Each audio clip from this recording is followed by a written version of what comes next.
રાધે રાધે. રાધે કૃપા ગૌશેવા ધામમાં આપ સૌનું સ્વાગત છે. સૌને રાધે રાધે.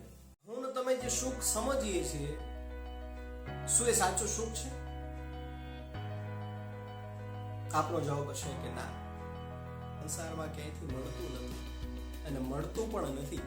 જે કંઈ મળે છે ને થોડા ક્ષણો માટે, થોડા સમય માટે મળે છે, એ કોઈ દિવસ નિશ્ચિત સમય માટે, નિશ્ચિત જીવન પર્યંત આપણી સાથે કંઈ રહેતું જ નથી. માટે શ્રેષ્ઠતા હોય તો એ મનની છે. માણસને, ઈશ્વરને આપણે બધે ગોતીએ છીએ, પણ ભગવાન ક્યાંય મળતો નથી. મળે છે ક્યાં? આપણી અંદર. એક સ્ત્રી હતી, સમુદ્રના કિનારે ફરી રહી હતી. એ ફરતી હતી તો રસ્તામાં જોયું કે સમુદ્રની લહેરો આવતી હતી અને લહેરમાં ને લહેરમાં એક સુંદર ચમકદાર પથ્થર મળ્યો. પથ્થર જોયો, એની દ્રષ્ટિએથી પથ્થરને જોયો, એની દ્રષ્ટિ પડી. એ પથ્થરને જોયા પછી એને હાથમાં લીધો અને જોયો કે ચમકદાર છે, એને લઈને પર્સમાં મૂકી દીધો. અને આ જ દ્રશ્ય એ પુરુષ છે, એ પુરુષ આ દ્રશ્ય જોઈ રહ્યો હતો.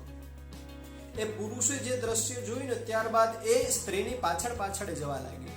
અને પાછળ જવા લાગ્યો એટલે જઈને કહે છે કે મેં કેટલા દિવસોથી ખાધું નથી, મને ભૂખ લાગી છે, કંઈક હોય તો મને આપો. પર્સ ખોલ્યું અને પર્સની ચેન ખોલી તો ચમકદાર એક પથ્થર હતો. એ પથ્થર લઈ કાઢી અને પુરુષના હાથમાં આપી દીધો. પુરુષના હાથમાં આપ્યો એટલે વિચાર કરવા લાગ્યો કે આ તો બહુ કિંમતી લાગે છે પથ્થર. સ્ત્રીને પૂછ્યું કે તમારી પાસે બીજું કંઈ નથી? તો કે ના, આ અત્યારે મને રસ્તામાંથી મળેલો પથ્થર છે, આ દરિયાના કિનારે, આ ચમકદાર છે. તો કહે કે આ હીરો છે, તમને ખબર છે? તો કે હા, મને ખબર છે, હીરો છે. તો કે આટલો કિંમતી હીરો છે તે છતાં તમે મને આપી દીધો? તો કે હા. તો કે કેમ? કદાચ હું સમજુ છું, જે પ્રમાણે મારી બુદ્ધિ છે એ પ્રમાણે સમજે છે કે આટલી કિંમતી વસ્તુ કોઈ કોઈને આપે નહીં. રૂપિયા 5 રૂપિયા, 10 રૂપિયા, 50 રૂપિયા આપણે કોકને આપીએ, પણ આટલી કિંમતી વસ્તુ હીરો મળ્યો છે ને આપણે કોકને આપી બને નહીં. તો બેન, તે કેમ મને આ હીરો આપ્યો? તો કહે કે મને આમાં રુચિ નથી, આમાં મને મોહ નથી. હું કદાચ આ પથ્થરમાં કદાચ મન રાખીશ, પથ્થરની અંદર જીવ રાખીશ, પથ્થરની અંદર મોહ રાખીશ, તો કદાચ એનાથી થોડી ઘણી ખુશી મળશે, એનાથી થોડો ઘણો પૈસો મળશે, થોડું ઘણું સુખ મળશે. પણ એની અંદર હું ફસાઈશ તો પછી મારા અંદરનું સુખને હું સમજી નહીં શકું, મારા અંદરના સુખને હું જાણી નહીં શકું. માટે મને એમાં રુચિ નથી. આ વાત સાંભળી, કારણ કે હું એટલું સમજુ છું, એ સ્ત્રીએ સુંદર કેટલો જવાબ આપ્યો સાહેબ. એ પુરુષને કીધું કે એટલું સમજુ છું કે આ પથ્થરમાં હું રુચિ રાખીશ તો મારી અંદર રહેલા પરમાત્માને, મારી અંદર રહેલું જે તત્વ છે એને હું જાણી નહીં શકું. આટલું વાક્ય સાંભળ્યું અને પુરુષે પથ્થર લીધો. લે બેના પથ્થર તારો પાછો, મારે જરૂર નથી. કે કેમ? કે તારી એટલી નાની અમથી વાતમાં મને ઘણું બધું સમજાવી લીધું. આ માત્ર ને માત્ર વસ્તુ ને પદાર્થો ને દ્રવ્યોમાં જો માણસ પોતાનું જીવન વ્યતીત કરે, એમાં લાગ્યો રે, રચ્યો પચ્યો રે, તો પોતાની અંદર શું છે, પોતે શું છે એ જાણી શકાતું નથી.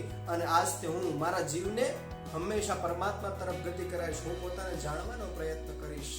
માટે જીવનમાં કદાચ સાહેબ આ કથા દ્વારા એ સમજવા મળે આપણાને કે આપણે જીવનમાં બધું જ મેળવી લઈએ, બધા જ દ્રવ્યો મેળવી લઈએ, બધી જ જગ્યાએ ખુશ રહીએ, બધી જ રીતે માન સન્માન, પદ, પ્રતિષ્ઠા બધું જ મળી જાય.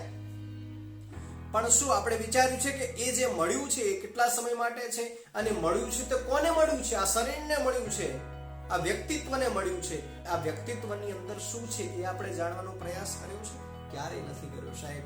માટે જીવનમાં બધું મળી જાય તો એને ભોગવી લેવું, પણ ભોગવ્યા પછી પણ એકવાર એક સમય તો એવો હોવો જ જોઈએ મારો ને તમારો કે આપણે પોતાની જાતને જાણીએ, પોતાને સમજીએ. હું કોણ છું, હું ક્યાંથી આવ્યો, હું કેમ આવ્યો સંસારમાં, એ જાણવું જોઈએ.